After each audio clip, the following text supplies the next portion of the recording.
Hai guys, kembali to Gios Class. Nah, hari ini aku mau membahas tentang lanjutan ya dari pembahasan aku minggu lalu tentang kurva indiferensi ya.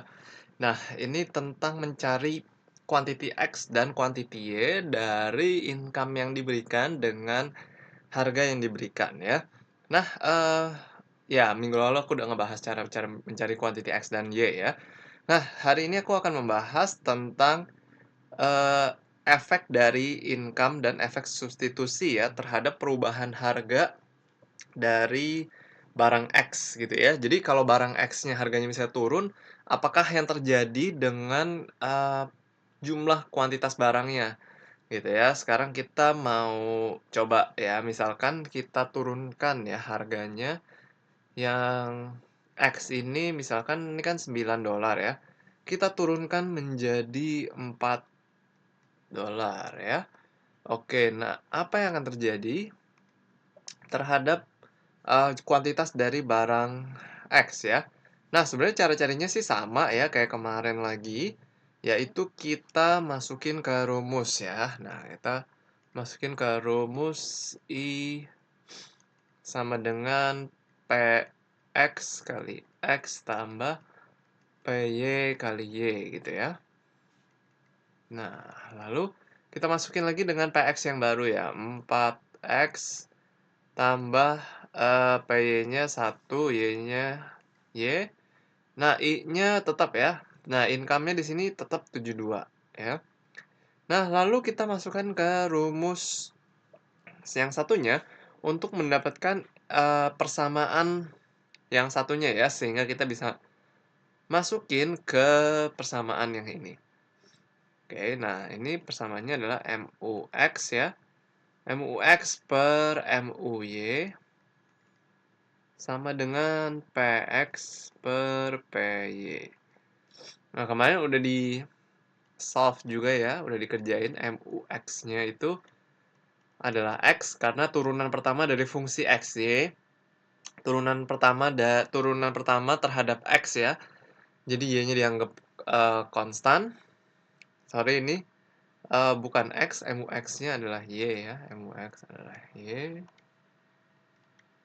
Dan MUY adalah X ya.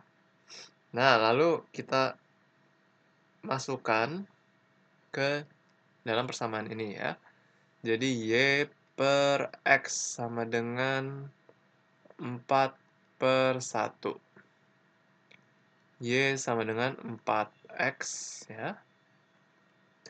Lalu kita masukkan aja 72 sama dengan 4X tambah Y-nya kita ganti sama 4X. 4X tambah 4X, 8X, ya 72. Oke. Nah, X sama dengan 72/8 ya. X sama dengan 9. Oke.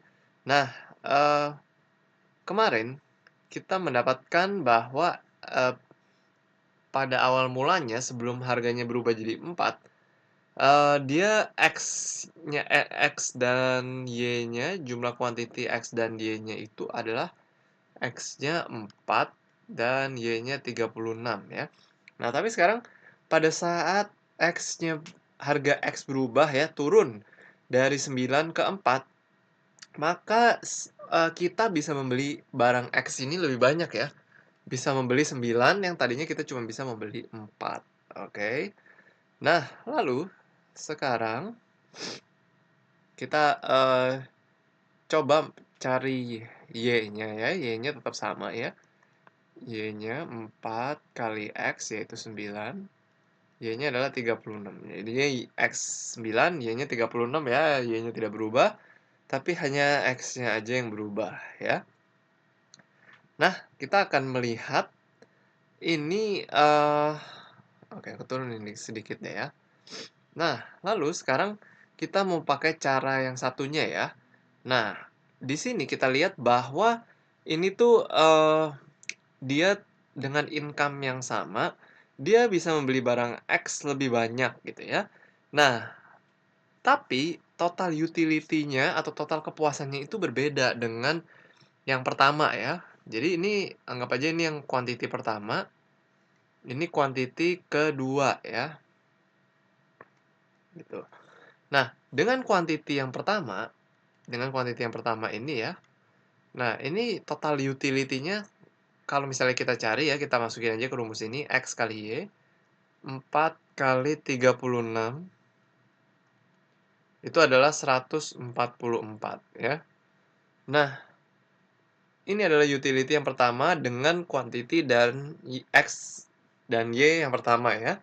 Pas harganya masih 9. Nah, sekarang pas harganya turun jadi 4, kita hitung utility-nya lagi ya. U2 lah gitu ya. 9 kali 36. Oke. Nah, 9 kali 36 adalah 4 ya. 27, 324 ya. Nah, berarti kuantitinya, utility-nya maksud aku naik banyak ya. Naik banyak jadi 324. Oke. Nah, sekarang begini. Jadi kalau kita lihat di sini ya, efek penurunan harga dari 9 ke 4 itu akan, mempengaruhi konsumsi kita terhadap barang tersebut menjadi lebih banyak ya. Dengan income yang sama ya, dengan gaji yang sama, dengan upah yang sama, dengan budget yang sama, kita bisa mendapat barang itu lebih banyak. Otomatis, utility yang kepuasan yang kita dapatkan itu juga lebih banyak gitu ya. Nah, sekarang begini, sekarang andai kata gini ya, misalkan, aku nggak mau ngabisin uang aku semua untuk membeli barang tersebut, gitu ya. Aku nggak mau, walaupun, kepuasan aku bertambah, aku nggak mau. Nah, aku maunya kepuasan aku tetap 144 ya, berapa barang yang X yang aku beli, kalau misalnya dia harganya turun, tapi aku pengen kepuasan aku tetap 144. Nah, ini unik nih ya. Jadi maksudnya begini, ya barangnya harga harga X-nya ini tetap jadi $4 gitu ya. Nah, tapi dia konsumsinya si X-nya itu nggak mau berubah jadi 9 gitu ya. Tapi dia mau tetap eee, kepuasannya itu tetap pengennya 144 gitu ya. Nah, kita akan coba cari ya. Kita akan coba cari dengan masukin ke rumus nih ya. Nah, rumusnya kan utility itu adalah utility sama dengan X kali Y ya. Nah, lalu, eee, kita akan coba masukin, kan tadi Y-nya berubah ya, Y-nya itu jadi 4X ya. Oke, nah sekarang kita coba ganti ya.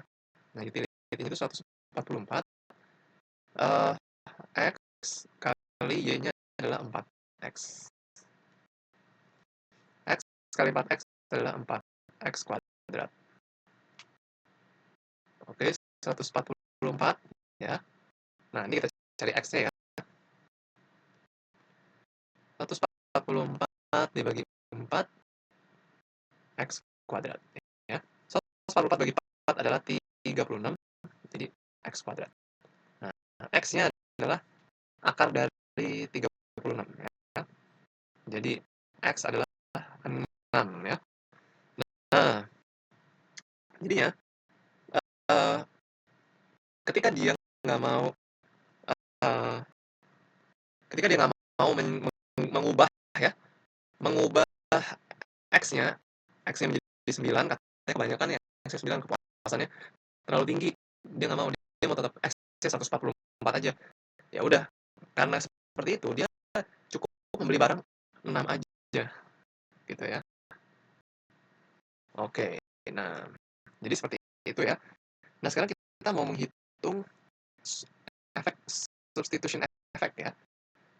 Substitution effect dan income effect. Nah, income effect sama substitution effect ya. Nah, income effect ini caranya gini. Ini kan tadi setelah harganya turun, kalau mau maksimal kan dia bisa beli sebenarnya. Nah, jadi 9 dikurangin dengan aku ganti aja nih warnanya ya. Jadi income efeknya itu adalah 9. Ups, belum keluar. Oh, salah pencet ya. Sorry. 9 dikurangin 6 aja ya. Karena 9 adalah sebenarnya maksimal barang X yang dibeli, 6 itu adalah barang X yang dia beli untuk mendapatkan kepuasan yang sama gitu ya. Jadi income efeknya 9 kurangin 6 yaitu 3 unit ya. 3 unit of X ya. Nah, lalu sekarang substitution efeknya. Substitution efeknya dari barang yang dia beli terakhir untuk mendapatkan kepuasan yang sama 144 X-nya 6 dikurangin dengan X-nya 4 pada saat awal ya. Jadi substitution efeknya adalah 2 gitu ya. Nah, ini adalah income effect dan substitution effect ya. Jadi ketika dia nggak mau memaksimalkan income-nya 9 ya pas dia bisa memberi 6 aja gitu dengan memberikan kepuasan yang sama. Oke, nah ini aja yang mau aku jelaskan ya tentang substitusi ya dan income effect dari sebuah persamaan utility ya. Kalau kalian masih ada pertanyaan, kalian boleh tulis di kolom komentar. Thank you guys for watching this video. See you again in the next video.